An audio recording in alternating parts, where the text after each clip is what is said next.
Hello and welcome to another IDEA webinar. We've got quite a wonderful panel once again.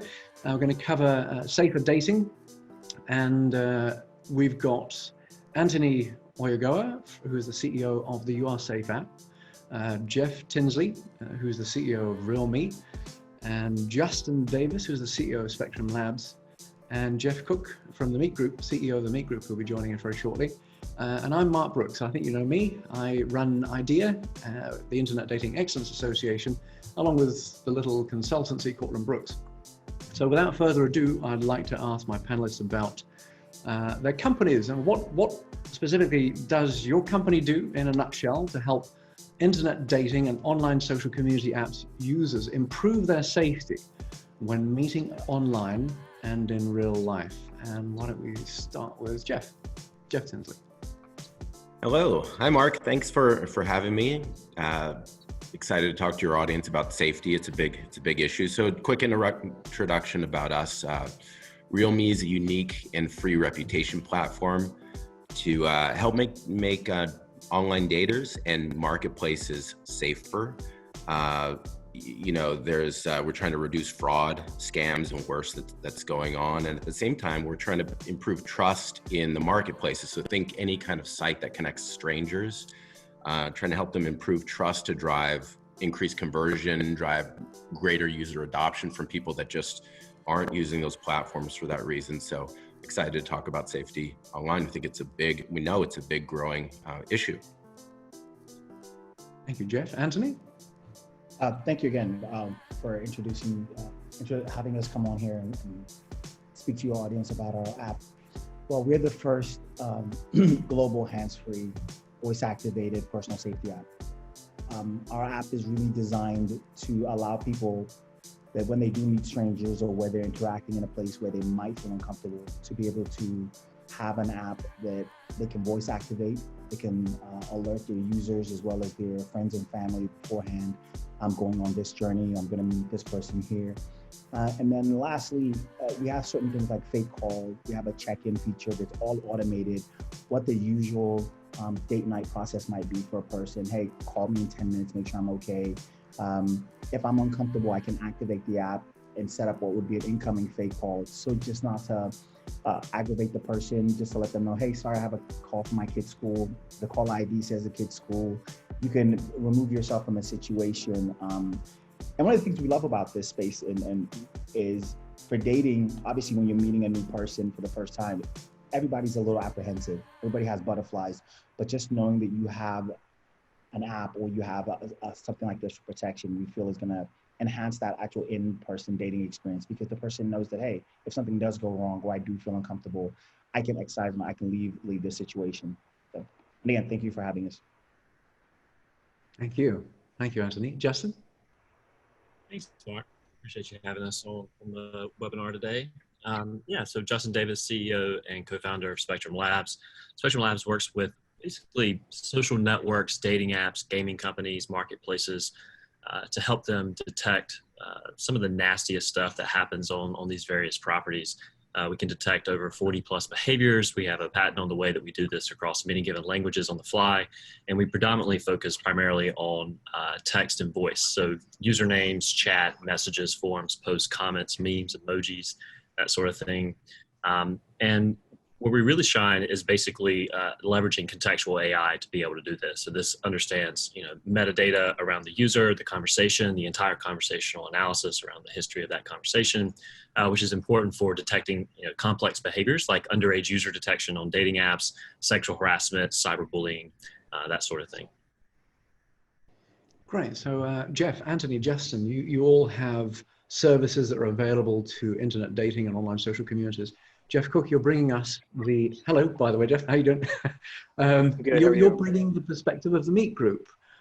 So could you tell us what Meet Group's position is on how you improve safety across the various Meet Group properties in a nutshell? What's kind of the overarching philosophy? Yeah, so a few things. So what is the Meet Group? We're 5 apps, Meet Me, Scout, Tag, Lavoo, Growler, 15+ million monthly users. what we've been doing that's fairly unique within dating is really bringing live streaming into dating since 2016. And we've seen kind of a dramatic acceleration in that, with the virus. Our users are playing about 185,000 dating games a day. That's up almost double since just March. And we really aim to make everyone the star of their own dating show.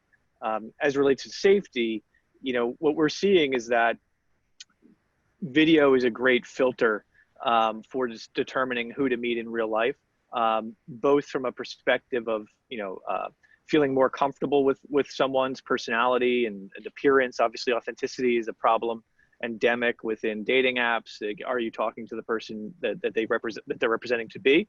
But then also with new levels of, in this age of COVID, are they coughing?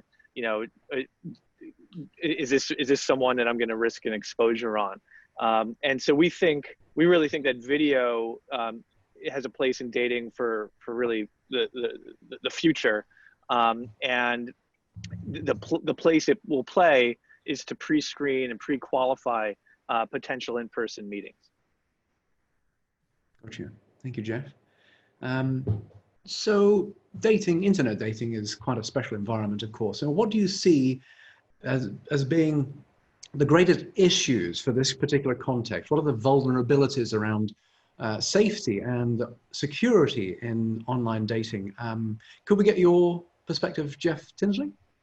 Mine. Well, I guess, because we don't run a dating service ourselves, but of course work with many other clients that do, we do have some perspective. But actually, one of the most important things I can probably share, our guys wanted me to share just wanted to tease some details about a report that a study that we did with FTI, a new study that's coming out later this month.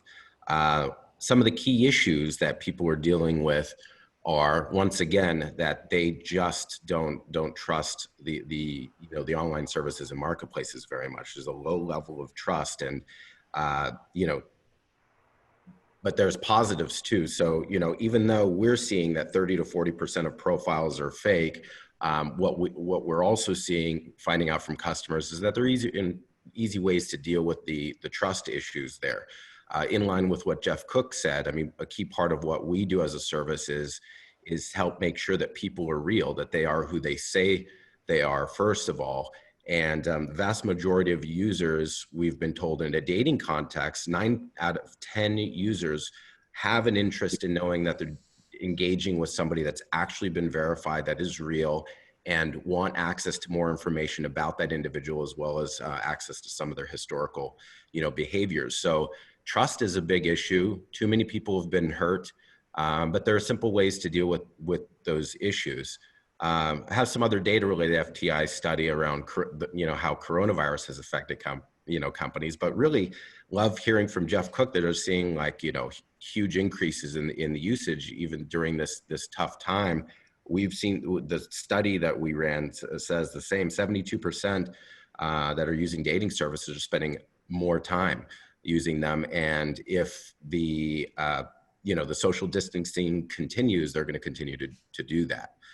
Anyway, the key issues that we're seeing are really around trust in these marketplaces. A lot of people aren't even using dating services at all, or marketplaces in generally, just simply because they are afraid. So there's also a massive opportunity for companies to grow their market share by doing some very simple things that I and some of the others on this call can actually provide to grow market share, not just improve conversion and engagement from existing markets.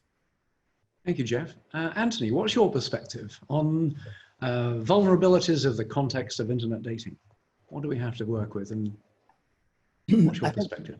From our perspective, and us being a personal safety app, one of the things that we get involved in the last end, right? So you met the person online, you've maybe done a video chat, you've exchanged some comments. So all of our partners here have been part of that exchange. So Geoff's company brings you together on the platform. Justin's company can help monitor some of the speech.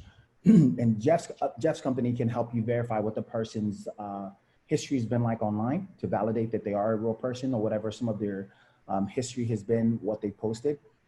And then we're the last leg, right? So we're the, when you actually decide that I want to meet this person in real life, or I want to go on a date, or in a marketplace, I want to meet them to buy something.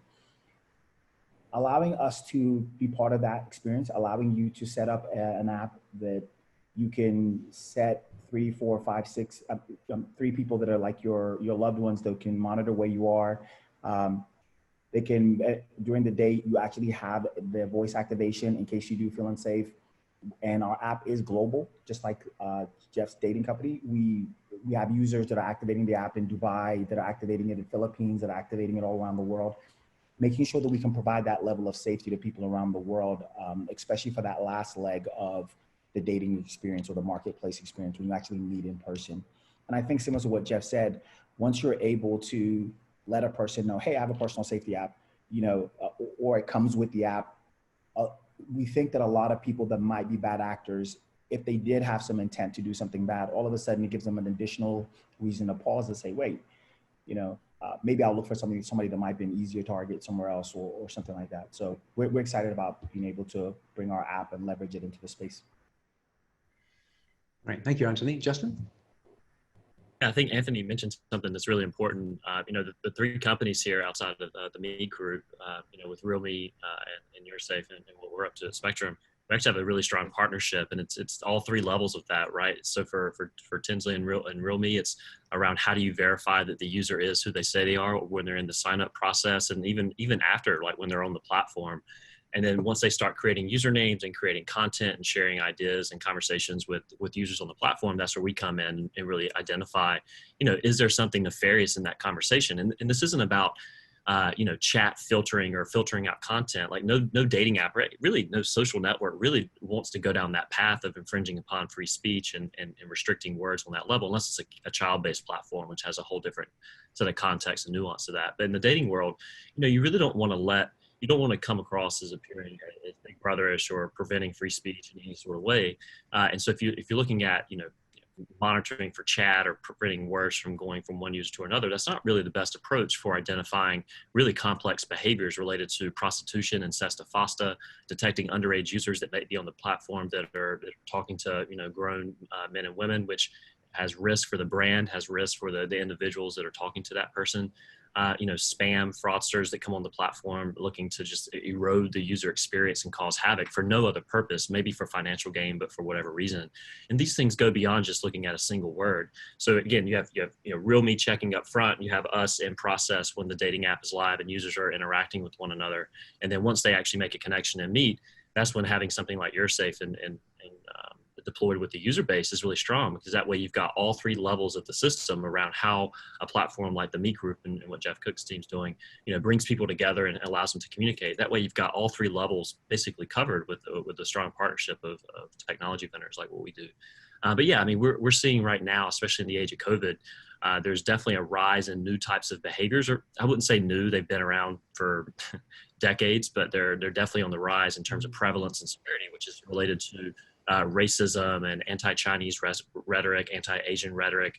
And this gets into a much larger conversation around the filters that some of the dating apps are looking to deploy or not deploy as well in relation to that stuff. Great, thank you, Justin. So you've all taken quite different, interesting and different approaches to improving safety. Let's have a look at the macro perspective now. Geoff Cook, you've got the macro perspective running a group of dating apps that are video focused. What do you see as the biggest vulnerabilities right now? What are the biggest issues around safety? Yeah, so you know, the end of last year, we basically wrote a blog post that kind of set forth our 4 areas to focus on with respect to safety in 2020, and we've essentially been executing against those 4 areas ever since. So one is authenticity. So authenticity is, you know, important to any dating app. There's issues of catfishing, where, you know, users aren't who they say they are. There's scam, where users are actually trying to defraud someone. How can you get more trust that a person in a profile photo is the person operating the profile? Video is, of course, very good. Live video in particular is very good at kind of sussing out, is this person likely to be who they say they are? What do they look like right now as opposed to 10 years ago? But then we're also looking at, we work with a vendor named FaceTech, and we've rolled out, we've begun rolling it out, and we'll be adding a verified badge relatively soon, where if you complete this kind of 2 to 3 second 3D scan, we'll be able to conclude that you're a live person.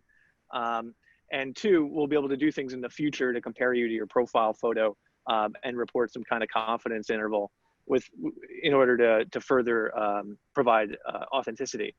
I think age estimation is another. So, how do you, that face tech scan is also very good at getting an age. You could use age estimation from AWS Recognition or Google's version. And age estimation clearly plays an important role in trying to flag users that could be too young. We obviously want to keep these users off of the system. We need to have really the best age estimation. Every dating app is focused on, I'm sure, on having ever improving age estimation capabilities. We believe a 3D face scan is about as close to a gold standard as you can get. Device blocking is another. So we just rolled out something called Apple Device Check across all our iOS users on our Meet Me app, one of our biggest. That was very successful at stopping spammy profiles. Basically, the only way to defeat this is to have a valid iOS device. You can't really simulate one. So that has been very helpful. I would throw kind of bad actor precautions in there. We were excited to work with URSafe. I think that's a tremendous app that we're excited to bring to all of the users of our platform in order to help them. There's always this intrinsic risk when you're meeting someone in person for the first time, and anything that can help. We give tips, meet in a public place. We actually provide virus safety tips now through our Safer Dating Advisory Board of epidemiologists. But I think there's still a risk, and that risk can a URSafe type app will help mitigate that. And then I would say the fourth area that we've been focused on is textual screening. Spectrum is a solution we've been deploying now. And we're excited about the opportunities here. We had a number of homegrown solutions with respect to textual screening. It sounds like an easy thing when those two words, textual screening, how hard could it be? But users, of course, find a way to say a bad word in every different character set available, including with any number of spaces or misspellings, and it becomes actually very difficult to block. And you need a fairly advanced AI machine learning capability to do that, and that's where something like a Spectrum Labs I think is powerful. And so those are I would say the four areas that we've been concentrated on since the beginning of the year. The fifth area was kind of new to the year, and that was of course virus safety. It's actually probably one of the most relevant areas right now, just given it affects everyone. And with respect to that, we did commission a Safer Dating Advisory Board actually yesterday, who joined us and is consulting on our product pipeline and making sure that any tips we provide to users are scientifically sound. Why don't we follow along with that thread, actually? Of course, we're in some very unusual and crazy times with the rise of, with the pandemic. So Geoff Cook, I'd like to ask you, obviously coronavirus is changing how people are dating. How does this affect safety and security for meeting and dating during the pandemic? And how's the Meet Group helping? Yeah, so it affects it in a number of ways. So people, for one thing, people clearly differ in their precautions and how they keep themselves safe. And some people, wear a mask and some people don't. And it can become friction where, a person who's only doing virtual dates or is willing to have an outdoor picnic, is meeting someone who doesn't take it seriously, and that creates its own level of kind of social friction. And so our view is, well, look, let's come up with scientifically sound, practical, guidelines, and put them out to our users. So, some of those are, pre-screen potential dates on video. We think that's an important one. Beyond assessing appearance and personality, and I think where, like, a shallow swiping app where you're swiping right and you're connecting in real person, following that level of kind of shallow engagement is probably the most disrupted by this crisis. And the reason being that that's the sort of activity that is about as risky as you can imagine within the dating universe, to meet to have many frequent interactions with new people in person that you've never pre-qualified. That's about as risky as you can get. That's what we want to avoid. And beyond video's capacity to assess appearance and personality, it's very good at if it's a person coughing, are they ill, right? You could ask questions you might not otherwise ask, like, hey, I'm going to wear a mask. What are you going to do? Do you live in a multi-generational household? How do you take, do you take mass transit to work, right? Whatever it is that a person is particularly keyed in on. I think that's helpful. I think, just not going on a date if you're sick or have had contact with someone who is important advice. Keeping initial dates outside and in public. And if you're going inside, minimize your time spent inside. So if you're going inside to buy a coffee or you're going inside to buy some food, go eat it outside. And when you're inside, wear a mask. And then keep boundaries and follow, general common sense, hand washing and so forth. But, first dates, I think our approach is essentially harm minimization. People are meeting. That's the reality on the ground. And the question is, how can you give them some knowledge to keep them safe? Great. Thank you, Geoff. So Geoff Tinsley, I'd love to get your perspective on this as well.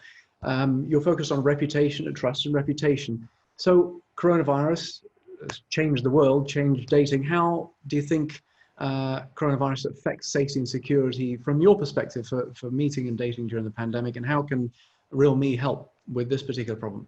How is it affecting safety from my perspective? I mean, I probably would, regurgitate much of what Geoff Cook had to say. I mean, we're understanding, that getting to know somebody before you actually start interacting with them is critical. You should know, people should know as much, know as much as reasonable, right, before they start making decisions about getting together, because there is risk, as Geoff Cook had to say, when you do finally get together. So, and, coronavirus is one issue, and just understanding a little bit more about whether someone has a history of, doing bad things is critical as well. So my simple answer is, along with Geoff Cook, I think it's critical to do that pre-screening necessary, and be wise about the choices that you make about who you're getting together with, and hopefully make wise limit kind of the number of people that you are making are choosing to get together with. So I'm all for the pre-screening. That's where we sit in this entire landscape. Got you. Great. Thank you, Geoff. Anthony, what's your perspective? Well, I think for us, COVID was different, because obviously people around the world, we started seeing lockdowns around the world, and we started seeing daily active users start coming down around the world, the numbers. What we started seeing starting in Asia and then Europe and then slowly coming to the US was what we believe were instances of domestic violence. So because our app can be used, again, obviously for dating, but again, offline for other things that are happening in the real world, that has now brought increased incidence numbers because of COVID. People are stressed, people are doing inexcusable things. We made a decision as a brand to make sure that our app was free for everybody around the world, regardless of what your, regardless if you're coming from a dating platform, if you're coming from a marketplace, or you're just finding it regularly in the app store. And we had to pivot. So we wanted to make sure that during this time when lockdowns were happening, that we were able to provide that. And we added some languages. We have 6 languages now. Like I said, we're in 185 countries and 200 territories. So we're very excited about being able to still provide that use of our app, even though the person might not be meeting in real life. But I think overall, just to harken to what Geoff and Jeff Tinsley said, was people are meeting now, regardless of whatever the lockdown rules might be or the precautions are. And just letting other people know that, hey, this is where I am, this is who I'm meeting with. We're just trying to do our part. And I think once people start feeling a little bit more comfortable and the inhibitions are a little less down, we're going to see that uptick again and the dating in person. But we just wanted to make sure as a company we were able to make that pivot to still say, hey, what can we do during this pandemic instead of just sitting on the sidelines? Make our app free, make sure that people that are using it for domestic violence know that we're here for them. Thank you, Anthony. And Justin, what's your perspective of the Spectrum? How Spectrum help with this scenario? Yeah, I might take a slightly different approach on answering this at a more tactical level based off what we're observing from the moderators who are dealing with this issue and how they're adjusting to this. So last night we had one of our monthly virtual wine tasting events where we have 25, 30 people from social dating, gaming marketplaces join in. It's a bunch of VP of product and data science folks from the trust and safety world get in and discuss various issues related to this exact thing around how they're dealing with these challenges. And one of our other M group dating conglomerates that's a customer, one of their brands was on talking about how they're reacting now to the Black Lives Matters protests related to problematic terms. So, and this is related to the pandemic as well. Like anytime you have new terms or new types of abuse where people are being either extremely racist or hateful or discriminatory towards new people because of new societal factors, or in this case, not news, but topical societal factors that are making things much more inflammatory. What happens on the moderator side, to give you an exact use case, one of these brands was basically auto banning users anytime that a racist comment was made related to Black Lives Matters or Blue Lives Matters or All Lives Matters, just to keep racist people off the platform. But what happened is that users figured that out really quickly, that it was banning people whenever they would flag someone. And so they started to just flag any user that they wanted to flag, even if they just didn't agree with their political stance, not because they were being racist or hateful. And so what this caused on the moderation side for this particular platform was a lot of extra work on the moderation side to have to go in and review cases where users were auto banned for being reported by another user for a reason that had nothing to do with actual policies that were put in place for good intentions related to anti-Asian rhetoric or racism or hate speech, that sort of thing. And so this caused just more workload. And so, the feedback that kind of we all settled on at the end of that jam session was you have to be really careful around the ways that you think about auto moderating anything related to these types of issues. And it's not as, I guess, pun intended, black and white or cut and dry on the way that this stuff works. Like it's extremely challenging to figure out like what's the right policy to deploy to make sure that you're not infringing upon free speech, that you're creating a safe environment for users to interact and meet people and do that sort of thing. But also, how do you keep just awful, racist, hateful content off the platform in a way that doesn't inundate or burden your moderation team with extra workload? And so it's been one of the things that we've observed, and that's been consistent, not just in the dating world, but we see this across marketplaces and the gaming environment too, where they're trying to put a clamp down on new terms and new ways of abuse related to societal and political factors that are happening right now, at least in the US. Now, the other thing, and now I'm just remembering, like the other thing that came out of that was if you go too aggressive on that, that's a US centric policy, especially as it relates to BLM.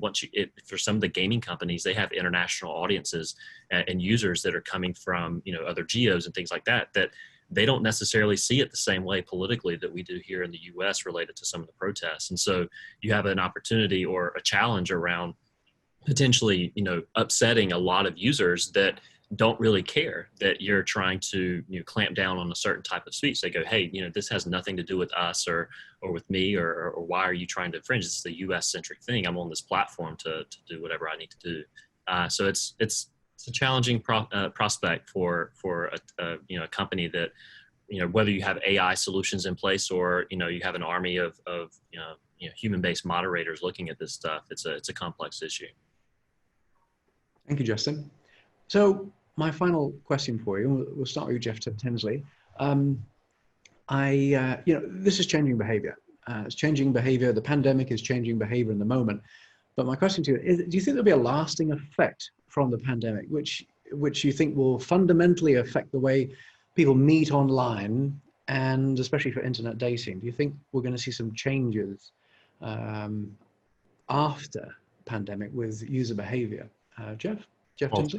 I'll start with the safety side. One of the headlines that I buried in the beginning when I made an introduction was talking about, the impact of, the FTC study and how, scams, fraud is the single biggest category that the FTC is tracking out there. The FBI thinks it's a $15 to $20 billion problem, and the FTC actually, it was a 40% increase in 2019 versus the previous year. The reason I bring that up is that I believe that if you're paying attention to the news, you're already starting to see a lot more scamming going on. People are getting more desperate. The coronavirus has challenged the financial system for the entire economy and for individuals, and so there's real risk that the scamming continues and gets worse. And so, fortunately, there are simple solutions. I mean, I know I'm just talking about our kind of platform, but knowing, that our whole purpose in life is to reduce these fraud and scams and build trust in these marketplaces, and believing it's going to get worse because it's been growing at a dramatic clip. That's something that I think is going to continue, and every dating service and marketplace is going to be forced to identify the users and start to track the behavioral history and background and make that available to their consumers to build that trust so that people don't get hurt. I don't see it slowing down. I love what everybody's doing around now in the space, like showing, videos, interacting with people real time, but people can still be hiding a lot, and it needs to be brought to the surface. And I hope the scams and the fraud doesn't continue, but the numbers are not looking good in that regard right now. And I think it's going to get even more tough, unfortunately. Thank you, Geoff. Anthony, what are your thoughts? How do you think it's going to change things over the longer haul? I think fundamentally, people are going to continue using the video services. I think Geoff would attest to that the success of that has led people to understand that when I meet somebody online, I definitely do want to do some sort of video conference or video date, just to kind of get a feel for the person. But one of the things that we feel is marketplaces and dating apps, just like Mr. Tinsley just said, there has to be a long-term plan to start integrating more safety features. And I think what the Meet Group has been able to do is, on a global scale, started putting the marker down by saying safety is important to us, not just lip service. This is what we're really doing. Look at the partners that we're bringing in. We're making our community, because it's not just, like you said, a simple swipe right. You're creating a community, trying to make sure the people that are getting in there are the right age, making sure the people that are getting in there are behaving correctly, having the right conversations, like Justin is doing, just like Tinsley's doing, where making sure that their background is who they say they are. And when you are meeting in person, allowing the URSafe app to be that last part to say, hey, when you do meet in person, we're providing this just so that you can use it to get there safely when you're interacting safely. The best thing for us is when a person is on a date and they do a check-in and they say, I'm fine, right? That's a great thing, because that's a head nod that, yes, the person that they met on Geoff's site was great. The person that, when they were interacting and talking to using a Spectrum, was the right person, and the moderation, the conversations were good and they were positive. And with Tinsley RealMe, that the person was who they really said they were, right? So when they then use our app on the last leg of that journey, the first time they meet, and they set up an automated check-in that, hey, in 10 minutes, just check in on me, right? And the app does that, and the person says, no, I'm fine. That's the 360, right? That's us bringing everything full circle, and that's where we hope and we think things are going to continue to go. Thank you, Anthony. Justin? I think about it in terms of like what's going to shift behaviors, whether it's users or the companies themselves, to make a stronger investment in this area. Historically, companies have basically deployed good enough solutions in the area of safety. And I think based off whether it's the protests or the pandemic or the political season that's coming up here in the U.S., I think what you're going to see is a increased scrutiny on policy, especially related to things like the Earn It Act. Sesta FOSTA is probably going to get another look. CDA 230 is going to get debated endlessly, probably indefinitely as time goes on. And so with that increased scrutiny on policy and an increased awareness on the rise of prevalence and severity on the user side related to different types of abuse and hate speech, and we're all much more angrier and sensitive and aware of these types of things, the collision of both of those factors together, I think will motivate companies like what the Meet Group started doing a couple of years ago as an early adopter of this. I think you'll see a lot of companies on the social space, marketplaces, dating, gaming, and all of the above. Think about two core areas. One is privacy by design, and the other one is safety by design. Privacy by design, meaning thinking about how do we protect user data and use the most minimal amount of data possible in order to do the things that we need to do to make money and keep users safe. There's some new techniques that your listeners could research if they're interested, or they could reach out to me to talk more about, which is related to differential privacy and federated learning. Those are two interesting concepts in the data science world that allow companies to take advantage of very minimal data and do some really interesting things. And then on the safety by design, or I guess in this world, it's safety after design, is the concept that there's going to be a whole new rise of social apps that'll propagate out of this new environment that we're in. Those companies will probably be thinking about moderation and user safety from the get-go. I think some companies are still not getting it right. You look at what happened with Clubhouse recently over the last couple of weeks, and it just goes to show you that still to this day, even knowing everything that we know from this audience, this panel right here, everything we know now, there are still companies that are coming out today that don't put safety at the forefront of their capabilities. And I think that's going to be a very good differentiator for any business that's looking to build a new company or go back and think about how did they retroactively think about safety after design. That's really going to separate the winners from the losers and attract the right audiences, because studies show that healthier communities drive engagement, they drive retention rates, people are more willing to be themselves and express themselves, and are willing to, their NPS scores go through the roof because they're willing to recommend that service to another friend or a loved one. And that's what ultimately drives revenue for the brand. So anyway, I think that's everything that's happening right now is going to put some more eyeballs onto those two core issues, privacy by design and safety by design. And I think we're going to see some great apps come about because of it.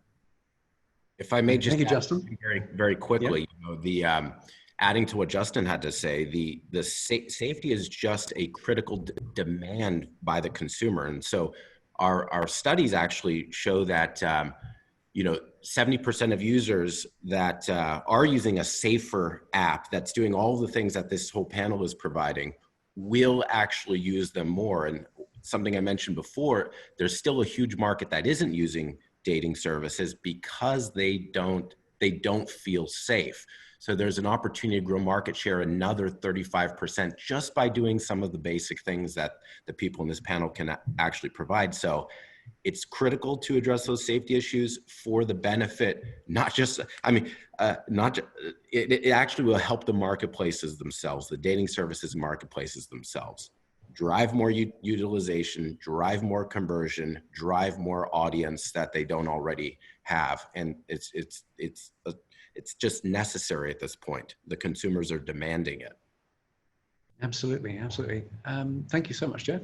Geoff Cook, what's your perspective? You head the Meet Group. Safety is paramount, of course. How is the pandemic going to change things long term? I think Justin's answer was interesting. Like safety, privacy by design are important. They're also frequently in tension, right? And so do you moderate one-on-one chats, for example?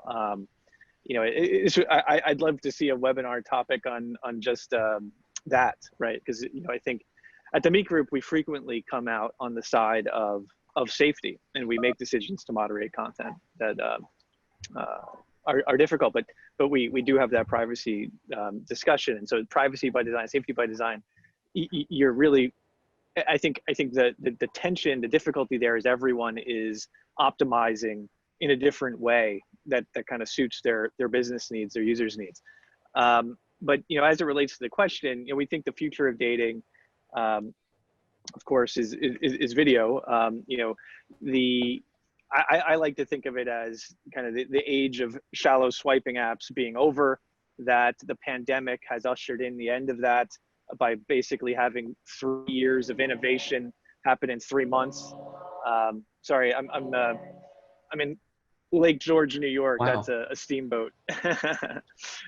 We continue to innovate in video. We're looking at things within video, at multi-guest video, also more with one-on-one video. And where I think video will go, one-on-one I think will be important, but I think you're also going to see more gamification. We'd like to make everyone the star of their own dating game. And one of the things we're experimenting with right now is actually stakes. Like when you think about a dating game, what you'll often think about is, there's a winner, there's often losers, but there's a winner, and there's a date, and that's often an all expense paid date.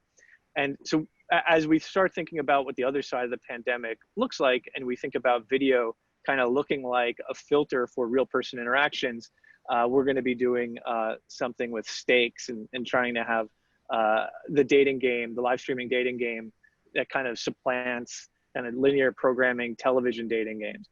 But in terms of where we're focused for the future, I would say, we think of really 3 pillars for the business. One is always build the best dating features in the world for our engaged community. This chat profile, people come to our apps to meet and date first and foremost. Video is important, but that's not why they're actually coming. They're coming to meet and date. 2 is invest in live streaming content and innovation. And 3 is look for other methods of growing our usage through either acquisition or through kind of sensible partnerships. We recently powered a large dating app with our video solutions in that vein. So, I mean, that's how we're really thinking about things going forward. Great, thank you so much, Geoff. And this has been a wonderful panel, I must say. I think, the role of IDEA is to help inspire the dating industry and to really deliver on our true promise. And I think the absolute value that we deliver is making sure that the people who show up on a date are the people that are supposed to be showing up on the date. There's less surprises. We increment significantly over the real world scenario of meeting someone just, happenstance. I think that's what we do extremely well. We've got some best-in-class vendors. We've got a best-in-class, we've got the Meet Group, who are very proactive on this front as well. I hope we can inspire you further. Let us know any topics that you'd like to see addressed. I made a note about the chat. That's a good one. Thank you very much. And we'll do this again on the 23rd of July. We've got another IDEA webinar coming up on the 23rd of July, which dovetails very nicely with this one. I'll be running a post on OPW very shortly. And I think that concludes our call for now. I really appreciate your time. This has been very informative. Thank you so much.